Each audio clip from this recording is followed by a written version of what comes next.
तो गाइज कैसे आप सब, उम्मीद करूँ आप बहुत अच्छे होंगे। तो भाई आपका टेस्ट नंबर 8 रहने वाला है, most important questions for AOC and ITBP. अगर दोस्तों पेपर है आपका एओसी का, आईटीबीपी का, तो भाई आपके लिए टेस्ट बहुत ही हेल्पफुल है। इससे पहले गाइज आपके 7 टेस्ट हो चुके हैं, आप जाके चेकआउट कर सकते हो चैनल पे, एक्सपर्ट नॉलेज पे। तो भाई अपना जो पहला क्वेश्चन है देख लेते हैं यहाँ पे। वर्तमान में भारतीय संविधान कितने भाग हैं? वर्तमान में भारतीय संविधान के कितने भाग है दोस्तों? आपके सामने 4 ऑप्शन दिए गए हैं, आपको बताना है right answer. Option number A, B, C, D, क्या रहेगा राइट? तो गाइस जो आपका राइट आंसर है वो हो जाएगा ऑप्शन नंबर सी, 25। तो भाई जान लेते हैं इसके बारे में थोड़ा। देखिए यहाँ पे जब हमारे संविधान की रचना हुई थी इसमें 22 भाग थे। आपको भाई पता होना चाहिए जब भाई संविधान बना था उस टाइम पे कितने भाग थे? 22 थे। इन्हें अध्याय के रूप में भी समझा जा सकता है। हर भाग में कुछ अनुच्छेद हैं। हालांकि समय समय पर होने वाले संसाधनों के कारण आज भागों की कुल संख्या 25 हो गई है भाई, है ना। तो कितनी है भाई आज के टाइम पे, करंट टाइम पे 25 है। आपको पता होना चाहिए वर्तमान में भारतीय संविधान में दोस्तों कितने भाग है? 25 हैं। ओके गाइस आगे चलते हैं। कौन सा शहर गोदावरी नदी के किनारे नहीं है? गाइस क्या पूछा है? नहीं है, ये नहीं कि है, नहीं नहीं, आपसे पूछा है कौन सा शहर गोदावरी नदी के किनारे नहीं है। आपको बताना है भाई नहीं है। तो कई मेरे भाई बंधु यहाँ पे नासिक टिक कर देंगे, हाँ सर नासिक है भाई, है नहीं, नहीं है, आपको ये बताना है। तो गाइस आपका राइट आंसर है वो हो जाएगा ऑप्शन नंबर क्या? Option number B, Navsari. ठीक है, कौन सा शहर गोदावरी नदी के किनारे नहीं है भाई? नवसारी नहीं है, बाकी सब भाई यहाँ पे इसके पास है ही है ना, ये पता होना चाहिए। नवसारी शहर गोदावरी नदी के किनारे नहीं है। वही नासिक, औरंगाबाद और निजामाबाद शहर गोदावरी नदी के किनारे बसे हैं। ये भाई इंपोर्टेंट क्वेश्चन है, आपसे दोस्तों पूछ सकता है कि गोदावरी नदी के किनारे कौन से शहर बचे हैं। आपसे भाई ये ऑप्शन आएगा औरंगाबाद, बाकी 3 और अलग दे देगा, तो आपको औरंगाबाद वहां पे टिक करके आना है ना, आपको पता होना चाहिए क्वेश्चन ये। जाके देखिए, रविंद्रनाथ टैगोर ने किस देश का राष्ट्रीय गान लिखा था? वेरी वेरी इंपोर्टेंट क्वेश्चन आप सबके लिए। तो भाई आपके सामने 4 ऑप्शन दिए गए हैं, option number A, B, C, D. तो गाइस जो राइट आंसर है वो हो जाएगा ऑप्शन नंबर डी। भाई रविंद्रनाथ टैगोर ने किस देश का भाई राष्ट्रीय गान लिखा था? वो लिखा था भाई बांग्लादेश का, ये आपको पता होना चाहिए भाई, आपके लिए काफी इंपोर्टेंट है। फ्रेंड्स देखिए यहाँ पे रविंद्रनाथ टैगोर ने भारत और बांग्लादेश के राष्ट्रीय गान लिखे थे। भाई आपको पता कि भारत का भी इन्होंने लिखा था और बांग्लादेश का भी इन्होंने लिखा है ना, आपको पता होना चाहिए। इसके अलावा श्रीलंका के राष्ट्रीय गान श्रीलंका मथा का एक हिस्सा भी टैगोर की कविता से लिया गया है। गाइस आपसे पूछ लेगा श्रीलंका मथा का एक हिस्सा कहां से लिया गया है? टैगोर की कविता से लिया गया है, ये आपको पता होना चाहिए, आपके लिए दोस्तों काफी इंपॉर्टेंट है ये, है ना। गाइस आगे चलते हैं। वैदिक सभ्यता किस नदी के तट पर विकसित हुई? वैदिक सभ्यता किस नदी के तट पर विकसित हुई? तो गाइस आपके सामने 4 ऑप्शन दिए गए हैं, आपका जो राइट आंसर है वो हो जाएगा ऑप्शन नंबर सी, सरस्वती। दोस्तों वैदिक सभ्यता किस नदी पे भाई विकसित हुई थी? वो हुई थी मेरे भाई सरस्वती नदी के तट पे। वैदिक काल में सरस्वती नदी को पवित्र नदी के नाम से भी जाना जाता है। गाइस आपसे क्वेश्चन कर लेगा एग्जामिनर, वैदिक काल में सबसे पवित्र नदी को मतलब कौन सी नदी को माना जाता था? भाई वो नदी है सरस्वती नदी को भाई क्या माना जाता? भाई पवित्र नदी माना जाता था, ये आपको पता होना चाहिए। सरस्वती नदी को उस टाइम पे, वैदिक काल के टाइम पे पवित्र नदी के नाम से भी जाना जाता था, ये आपको पता होना चाहिए। गाइस आगे चलते हैं। गाइस देखिए भाई 5वां क्वेश्चन, वार्षिक भारतीय शास्त्रीय संगीत समारोह सवाई गणधर भीमसेन महोत्सव कहाँ मनाया जाता है? भाई ऐसे ऐसे क्वेश्चन है यार, मतलब आपका दिमाग हिल जाएगा, पता नहीं कहाँ से क्वेश्चन आते हैं यार, है ना। पेपर में जब आप जाओगे पेपर देने भाई 2 मार्च को, सोचोगे सर सवाई संगो, सर ये कहाँ से क्वेश्चन आया सर उठ के। भाई अगर आपने पढ़ा होगा एक्सपर्ट नॉलेज से तो भाई आप इसका आंसर दे दोगे वहां पे। तो गाइस आप सबको चैनल सब्सक्राइब पक्का कर लेना मेरे भाई, डेली आपके मॉक टेस्ट आ रहे हैं चैनल पे। तो गाइस देखिए यहाँ पे फर्स्ट ऑप्शन है आपका Pune, option B Mysore, option C Kanpur, option D Udaipur. इसका जो गाइस राइट आंसर हो जाएगा पुणे। भाई इसके बारे में थोड़ा जान लेते डिटेल्स में। देखिए नीचे यहाँ पे सवाई गणधर भीमसेन महोत्सव, जिसे पहले सवाई गणधर संगीत के महोत्सव के रूप में जाना जाता था और बस सवाई के नाम से भी जाना जाता था, 1953 से पुणे में आयोजित होने वाला एक वार्षिक भारतीय शास्त्रीय संगीत समारोह है, ये आपको पता होना चाहिए। आगे चलते हैं। नवंबर 2018 में किस राज्य की विधानसभा भंग कर दी गई थी? Guys very very important questions. 2018 में किस राज्य की विधानसभा भंग कर दी गई थी? आपके सामने दोस्तों 4 ऑप्शन दिए गए हैं, option A Himachal Pradesh, option B J and K, option C Uttarakhand, option D Punjab. तो गाइस जो राइट आंसर वो हो जाएगा ऑप्शन नंबर क्या? जे&के, जम्मू एंड कश्मीर की दोस्तों 2018 में विधानसभा भंग कर दी गई थी। देखिए फ्रेंड्स यहाँ पे जम्मू एंड कश्मीर राज्य की विधानसभा नवंबर 2018 में भंग कर दी गई थी। दैट्स इट, आपको पता होना चाहिए, इसमें कोई रॉकेट साइंस नहीं है। गाइस देखिए यहाँ पे मकड़िया किस प्रजाति के अंतर्गत आती हैं? अरे भाई मकड़िया, जो कि आपके घरों में भाई बैठी रहती हैं, बहुत सारा जला बना देती हैं। किस प्रजाति की है मेरे भाई, कि नहीं पता हो किसी को? आप वहां पे चकरा जाओगे यार, सोचोगे भाई क्वेश्चन साला दिया कैसे, कहां से आ गया सर ये। अगर आपने पढ़ा होगा यहाँ से तो आप इसका आंसर टिक कर दोगे। तो गाइस जो राइट आंसर है वो हो जाएगा ऑप्शन नंबर डी, आर्थ्रोपोडा। भाई मकड़िया भाई किस प्रजाति की होती है मेरे भाई? आर्थ्रोपोडा की होती है। ध्यान दीजिएगा भाई इस क्वेश्चन के ऊपर। देखिए यहाँ पे मकड़िया, क्रस्टेशियस और कीड़े सभी आर्थ्रोपोडा संघ के अंतर्गत आते हैं। वे अर्चिंडा वर्ग के हैं। भाई कौन से वर्ग के? अर्चिंडा। ठीक है, अर्चिंडा मेरे भाई, अर्चिंडा। ठीक है, सब्स्टिकल मकड़िया आर्थ्रोपोडा संघ से संबंधित है, ये आपको पता होना चाहिए बस। ठीक है, आगे चलते हैं। कठोर फ्रेंड्स देखिए यार, आप आंसर मत देखना यार प्लीज। ठीक है भाई, थोड़ा भरोसा करना मेरी बात के ऊपर यार। कठोर जल का रासायनिक नाम क्या है? कठोर जल का रासायनिक नाम क्या है मेरे भाई? आपको बताना राइट आंसर। तो गाइस कठोर जल का जो रासायनिक नाम भाई है वो है मेरे भाई H2O। Very very important question आप सबके लिए। ये देखिए यहाँ पे H2O कठोर जल का सूत्र सामान्य जल के समान होता है, यानी कठोर जल का सूत्र H2O ही होता है। ये आपको पता होना चाहिए मेरे भाई, काफी इंपॉर्टेंट आप सबके लिए। कठोर जल से तात्पर्य उस जल से होता है जिसमें कैल्शियम और यहाँ पे फ्रेंड्स क्या है, मैग्नीशियम के लवणों की मात्रा सबसे अधिक होती है। ठीक है भाई, कठोर जल कौन सा होता है भाई? इसमें कैल्शियम और मैग्नीशियम के लेवल ज्यादा होते हैं, ये आपको पता होना चाहिए। आगे चलते हैं। जब पानी जम जाता है तो उसका घनत्व क्या हो जाता है? मतलब घटता है, बढ़ता है, नियत रहता है, शून्य रहता है? भाई ये क्वेश्चन मेरे भाई आरआरबी में आया है। ठीक है, पिछले बार एओसी में आया था, और गाइज आपका ये एनटीपी से भी आया था पिछली भर्ती में। ठीक है, ये आपको पता होना चाहिए। तो गाइज आपके लिए काफी इंपॉर्टेंट है। तो भाई जो राइट आंसर है वो हो जाएगा ऑप्शन नंबर क्या?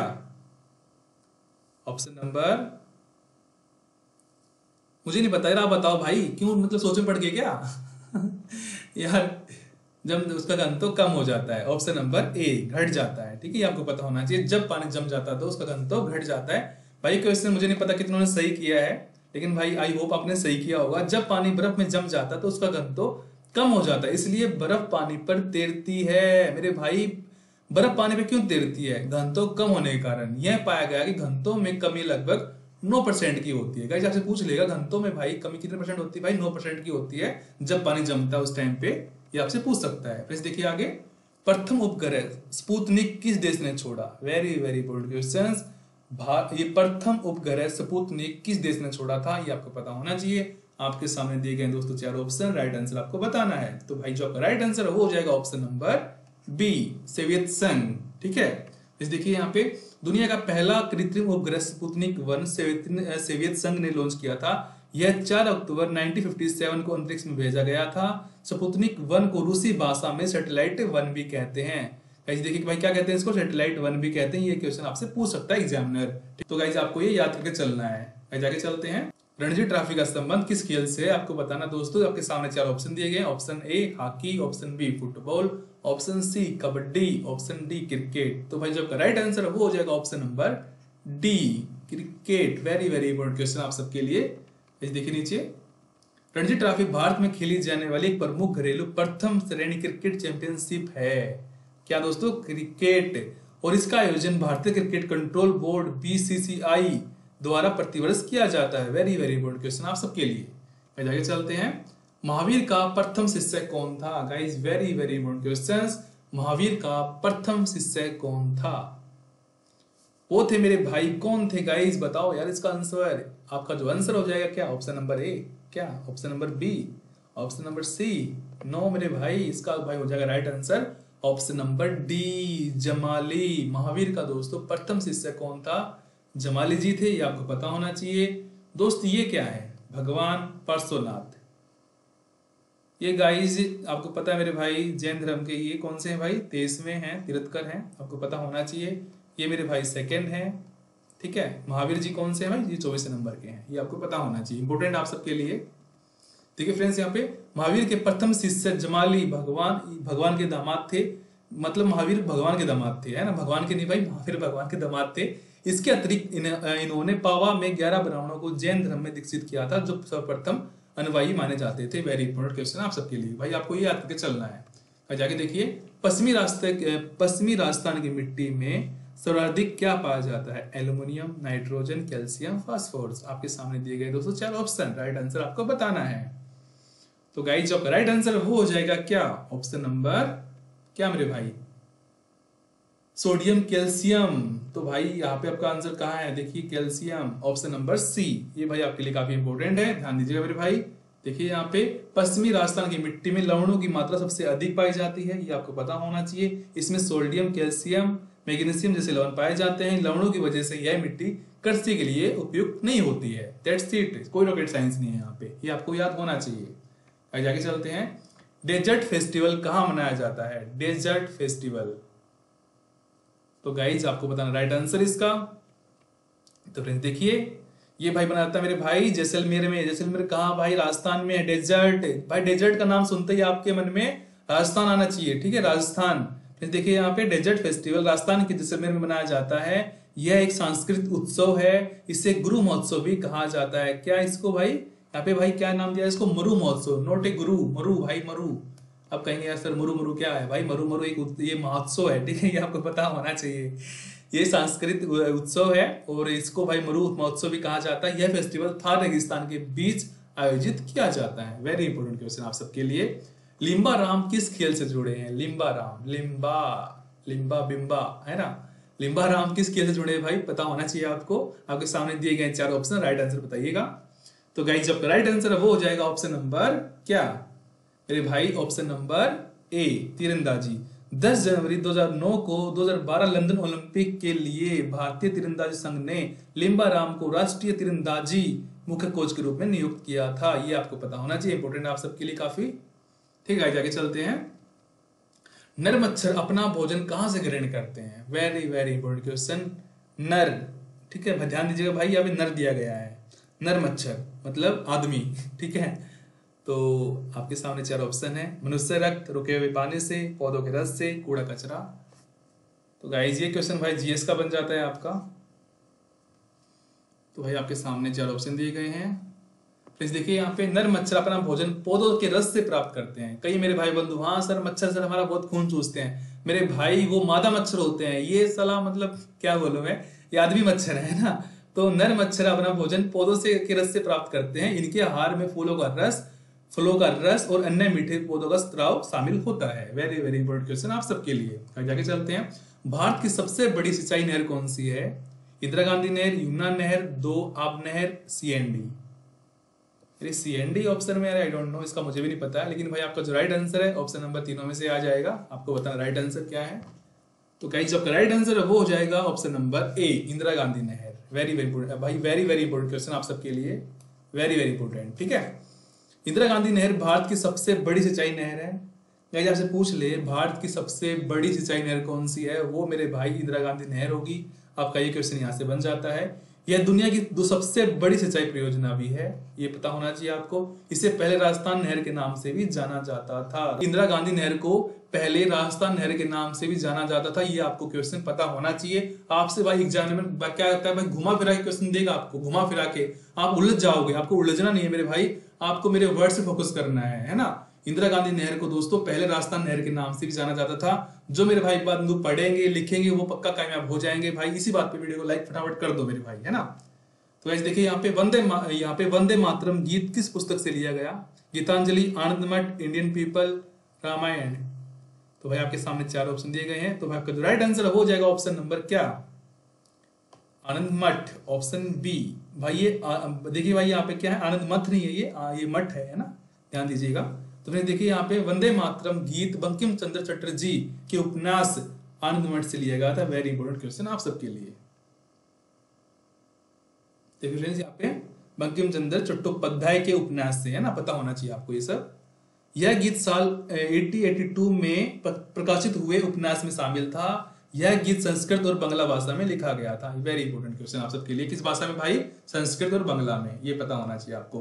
कंप्यूटर का माइंड मस्तिष्क किसको कहते हैं भाई, सीपीयू मेरे भाई, option number C, CPU. Clerk वालों भाई पढ़ो यार ध्यान से, कीबोर्ड में भाई कितनी की होती है, 104 होती है ना। और गाइस इसका मतलब क्या होता है, एएलयू अर्थ, आई थिंक इसका जो भाई मीनिंग है आपको बताना कमेंट बॉक्स में। आई थिंक लॉजिक यूनिट होता है इसका, है ना। एल का मतलब लॉजिक, आई थिंक यू का यूनिट बनता है। ए का मतलब क्या, मतलब इसका पूरा आपको बताना कमेंट बॉक्स में, एएलयू का फुल फॉर्म क्या है ना। मदरबोर्ड तो पता भाई, इसके बिना कंप्यूटर चलता ही नहीं है, मेन इंपोर्टेंट मदरबोर्ड ही होता है। आप फोन लगा लो या फिर कंप्यूटर लगा लो। सीपीयू भाई सेंट्रल प्रोसेसिंग यूनिट होता है आपका। कीबोर्ड में 104 आपकी की होती हैं भाई। ये क्वेश्चन मेरे भाई आपको पढ़ के जाना, पेपर में आपसे पूछेगा एग्जामिनर और आप हो जाओगे ब्लैंक वहां पे। सर कहाँ से पढ़े, सर क्या पढ़े, सर कौन सा क्वेश्चन आ गया ये सामने। भाई वही क्वेश्चन आएंगे मेरे भाई जो आप पढ़ते हो। लेकिन ये है कि कोई किसी का दिमाग ज्यादा काम करता है, किसी का कम करता है, लेकिन ये मेरे भाई दिमाग सब में सेम होता है। क्वेश्चन को पढ़ो, समझो कि आखिर बंदा पूछ क्या रहा है हमसे। कंप्यूटर का माइंड किसे कहते हैं भाई, वो कहते हैं सीपीयू को, सेंट्रल प्रोसेसिंग यूनिट। उसके बिना भाई कुछ चलता ही नहीं है कंप्यूटर में, है ना। देखिए यहाँ पे कंप्यूटर का दिमाग यानी मस्तिष्क, सेंट्रल प्रोसेसिंग यूनिट सीपीयू को कहा जाता है। सीपीयू कंप्यूटर में डेटा प्रोसेस करने का काम भी करता है। वेरी इंपॉर्टेंट क्वेश्चन आप सबके लिए। जाके चलते हैं, मंगल ग्रह के कितने उपग्रह हैं, तो भाई इसके हैं 2।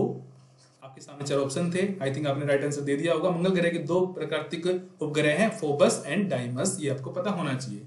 जाके चलते हैं, बचपन, यहाँ पे फ्रेंड्स देखिए, बचपन बचाओ आंदोलन के संस्थापक कौन है। वेरी इंपॉर्टेंट क्वेश्चन आप सबके लिए। बचपन बचाओ के संस्थापक कौन है मेरे भाई, कैलाश तारथी, साने गुरुजी, सलमान खान। कई मेरे भाई बंधु यहाँ पे सलमान खान कर देंगे पक्का। तो भाई आपका जो राइट आंसर है वो हो जाएगा ऑप्शन नंबर क्या, ऑप्शन नंबर क्या मेरे भाई, कैलाश तारथी। ऑप्शन नंबर ए, बचपन बचाओ आंदोलन, बीबीए बचपन बचाओ आंदोलन भारत में स्थित बच्चों के अधिकार का एक आंदोलन है।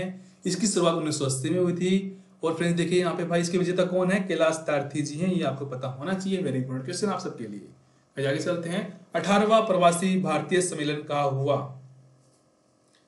वेरी वेरी इंपॉर्टेंट क्वेश्चन, 18वां प्रवासी भारतीय सम्मेलन कहाँ हुआ था। तो गाइज वो हुआ था मेरे भाई, कहाँ हुआ था मेरे भाई, भुवनेश्वर।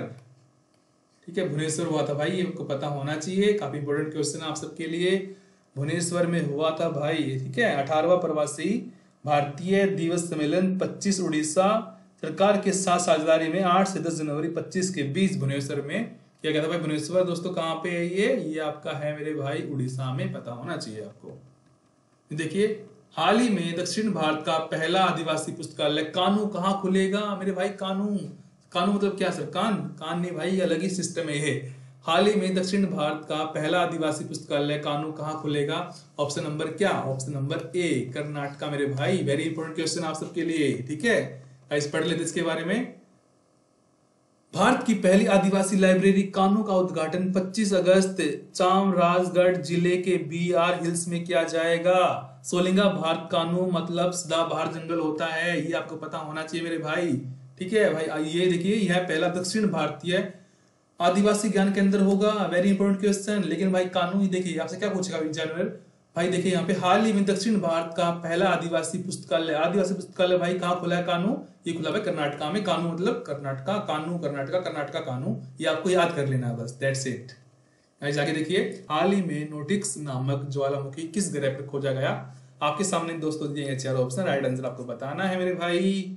तो गाइस जो राइट आंसर है वो हो जाएगा ऑप्शन नंबर बी, मंगल ग्रह। गाइस मंगल ग्रह को किस नाम से और जाना जाता है, इसका आंसर आप दोगे मुझे कमेंट बॉक्स में, आपको भाई पक्का बताना है। ओके फ्रेंड्स देखिए यहाँ पे नोटिक्स ज्वालामुखी मंगल ग्रह पर खोजा गया है, यह एक विशाल ज्वालामुखी भी है। वेरी इंपॉर्टेंट क्वेश्चन आप सबके लिए। तो भाई गाइस आपका आ गया लास्ट क्वेश्चन। हाल ही में बलदीप पुतिन ने किस देश में 5वीं बार राष्ट्रपति का चुनाव जीता है। वेरी वेरी इंपॉर्टेंट क्वेश्चन आप सबके लिए। ये गाइस क्वेश्चन आपका करंट अफेयर्स का है। आपके सामने ऑप्शन रूस है, श्रीलंका है, अमेरिका है, कनाडा है। इसका आंसर आप मुझे दोगे कमेंट बॉक्स में सब लोग। तो guys thank you so much, जय हिंद, वंदे मातरम। आई होप दोस्तों आपको टेस्ट अच्छा लगा होगा। आपको दोस्तों टेस्ट कैसा लगा प्लीज आपको कमेंट करके पक्का बताना है भाई। चैनल को सब्सक्राइब पक्का कीजिएगा। जय हिंद, वंदे मातरम। खाते पीते रहिए, मस्त रहिए।